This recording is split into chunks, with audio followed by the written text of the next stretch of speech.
Saudara-saudaraku yang kekasih dalam Tuhan, pembacaan kita hari ini terambil dari 3 bagian, tapi saya akan membaca satu bagian dari Injil Yohanes pasal 19 ayat yang ke-28 sampai ayat yang ke-30. Demikian firman Tuhan. Bapak, Ibu, dan saudara-saudaraku, Yesus mati. Sesudah itu, karena Yesus tahu bahwa segala sesuatu telah selesai, berkatalah Ia, supaya genaplah yang ada tertulis dalam kitab suci, "Aku haus." Di situ ada suatu bekas penuh anggur asam. Maka mereka mencucukkan bunga karang yang telah dicelupkan dalam anggur asam pada sebatang hisop, lalu mengunjukkannya ke mulut Yesus.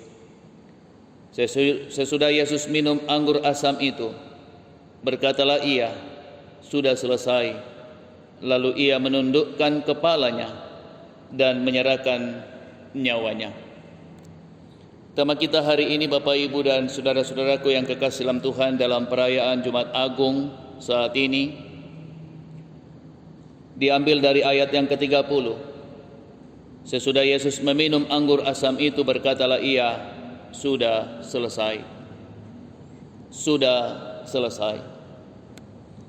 Apa makna dan arti ungkapan Yesus sudah selesai sebelum Ia mengakhiri hidupnya?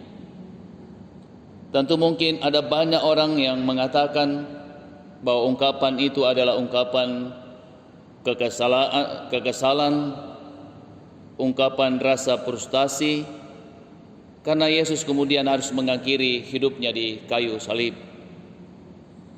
Tapi Bapak, Ibu, dan saudara-saudaraku yang kekasih dalam Tuhan, ungkapan ini adalah ungkapan yang syarat makna. Ada banyak makna yang tersirat di dalam ungkapan Yesus sudah selesai. Dan saya ingin menyampaikan 3 hal, Bapak, Ibu, dan saudara-saudaraku yang kekasih dalam Tuhan, apa makna dari ungkapan Yesus sudah selesai sebelum Ia mati. Pertama, Bapak, Ibu, dan saudara-saudaraku yang kekasih dalam Tuhan, sudah selesai adalah deklarasi Yesus tentang ketaatan yang sempurna. Tidakkah Bapak, Ibu, dan saudara-saudaraku yang kekasih dalam Tuhan, pada minggu yang lalu kita sudah berbicara tentang hamba yang setia, hamba yang taat. Dan yang dimaksudkan oleh Nabi Yesaya, hamba yang setia adalah Yesus. Ketika Yesus ditangkap di Taman Getsemani, Bapak, Ibu, dan saudara-saudaraku yang kekasih dalam Tuhan, Ia berdoa di Taman Getsemani dan berkata begini, di Matius pasal 26 ayat yang ke-42, lalu Ia pergi untuk kedua kalinya dan berdoa, katanya, "Ya Bapa, jikalau cawan ini tidak mungkin lalu kecuali apabila aku minumnya, jadilah kehendak-Mu." Jadi Bapak, Ibu, dan saudara-saudaraku yang kekasih dalam Tuhan, ungkapan sudah selesai adalah deklarasi Yesus tentang kesetiaannya, tentang ketaatannya kepada apa yang kemudian dimandatkan oleh Allah baginya. Jadi bukan tanda kekecewaan, bukan tanda kekalahan, tapi di sana adalah simbol atau deklarasi tentang ketaatannya kepada Allah. Yang kedua, Bapak, Ibu, dan saudara-saudaraku yang kekasih dalam Tuhan, ungkapan sudah selesai adalah deklarasi penebusan yang sempurna. Dalam kitab Imamat, Bapak, Ibu, dan saudara-saudaraku yang kekasih dalam Tuhan, kita bisa mempelajari tentang korban-korban yang kemudian harus dipersembahkan oleh umat Allah kepada Allah. Ada korban sajian, ada korban bakaran, ada korban penghapus salah, ada korban keselamatan, dan ada korban penghapus dosa. Yang harus dikorbankan adalah lembu atau domba.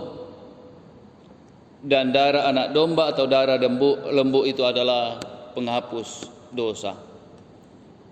Tapi Bapak Ibu dan saudara-saudaraku yang kekasih dalam Tuhan, Alkitab mengatakan dalam kitab Ibrani pasal 10 ayat yang keempat, sebab tidak mungkin darah lembu atau darah domba jantan menghapus dosa. Kenapa demikian Bapak Ibu dan saudara-saudaraku yang kekasih dalam Tuhan? Alkitab menceritakan bagi kita bahwa sesungguhnya manusia diciptakan segambar dan serupa dengan Allah. Dalam Mazmur 8 dikatakan manusia diberikan mahkota, kemuliaan dan hormat. Nah, saudara-saudaraku yang kekasih dalam Tuhan, untuk menghapus dosa manusia dan manusia menerima dan mendapatkan keselamatan, maka Alkitab mengatakan tidak mungkin darah lembu dan darah domba jantan yang menghapus dosa manusia. Pertanyaannya adalah, apa yang memungkinkan dosa manusia dihapuskan? Dalam Ibrani pasal 9 ayat 14 dikatakan begini, betapa lebihnya darah Kristus yang oleh Roh yang telah mempersembahkan dirinya kepada Allah sebagai yang tak bercacat, akan menyucikan hati nurani kita dari perubahan-perubahan yang sia-sia, supaya kita beribadah kepada Allah yang sempurna. Jadi Bapak Ibu dan saudara-saudaraku yang kekasih dalam Tuhan, ketika Yesus berkata sudah selesai, maka sesungguhnya yang diungkapkan Yesus, yang dibicarakan Yesus, yang diikrarkan Yesus, bahwa persembahan tubuhnya telah menjadi persembahan yang sejati, telah menjadi persembahan yang sempurna di hadapan Allah, agar kemudian manusia memperoleh keselamatan. Itulah sebabnya Bapak Ibu dan saudara-saudaraku yang kekasih dalam Tuhan, dalam Roma pasal 12 dikatakan begini Bapak Ibu dan saudaraku. Roma pasal 12 ayat yang pertama dikatakan begini, karena itu saudara-saudara, demi kemurahan Allah aku menasihatkan kamu supaya kamu mempersembahkan tubuhmu sebagai persembahan yang hidup, yang kudus dan yang berkenan kepada Allah. Itulah ibadahmu yang sejati. Jadi kehidupan kita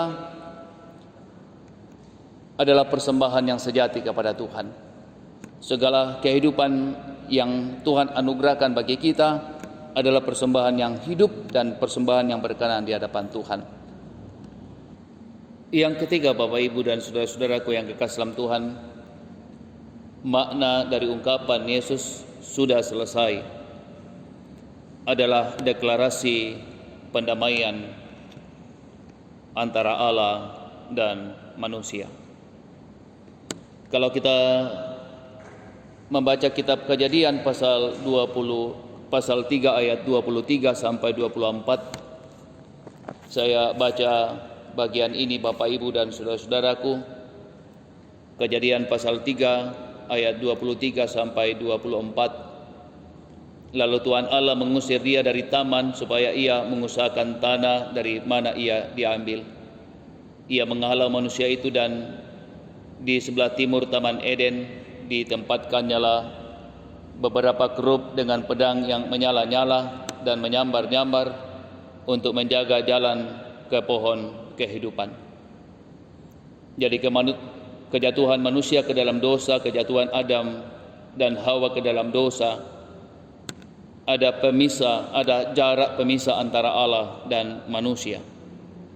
Pertanyaannya adalah, bagaimana agar kemudian jarak itu bisa tersambung kembali? Ada banyak hal yang dilakukan manusia Bapak Ibu, termasuk poin yang kedua tadi, dengan memberikan persembahan korban, juga dengan berbuat baik. Tapi Bapak Ibu dan saudara, memberikan korban dan berbuat baik, ternyata jarak antara Allah dan manusia tidak dapat tersambung dengan baik. Dan karena itu Bapak Ibu dan saudara-saudaraku yang kekasih dalam Tuhan, harus ada cara yang digunakan oleh Allah untuk kemudian menyambung jarak itu. agar kemudian jembatan antara Allah dan manusia dapat tersambung kembali. Dan saudara-saudaraku yang kekasih dalam Tuhan, ketika Yesus mati di kayu salib, dalam Matius 27 ayat 51 dikatakan bahwa tabir bait Allah terbelah dua, yang sesungguhnya ingin mengartikan bagi kita bahwa kemudian jarak antara manusia dengan Allah dihubungkan kembali. Manusia bisa datang kepada Allah secara pribadi karena kemudian hubungannya itu telah tersambung kembali. Saudara-saudaraku, tidakkah dalam 1 Yohanes pasal 2 ayat 1 sampai 2 dikatakan begini? Kita baca 1 Yohanes pasal 2 ayat 1 sampai 2. Anak-anakku, hal ini kutiliskan kepada kamu, supaya kamu jangan berbuat dosa. Namun jika seorang berbuat dosa, kita mempunyai seorang pengantara Bapa, yaitu Yesus Kristus yang adil. Dan ia adalah pendamaian untuk segala dosa kita, dan bukan untuk dosa kita saja, tetapi juga untuk dosa seluruh dunia. Jadi pengorbanan Yesus Kristus di kayu salib, Bapak, Ibu, dan Saudara, adalah pendamaian kita dengan Allah. Itulah sebabnya kita kemudian dapat menyebut Allah sebagai Bapa kita, karena Ia telah mendamaikan kita dengan Allah di sorga. Dan karena itu Bapak, Ibu, dan saudara-saudaraku yang kekasih dalam Tuhan, apa yang kemudian diungkapkan Yesus di kayu salib sudah selesai. Pertama, memberi makna kepada kita bahwa ini adalah ketaatan yang sempurna kepada Bapa.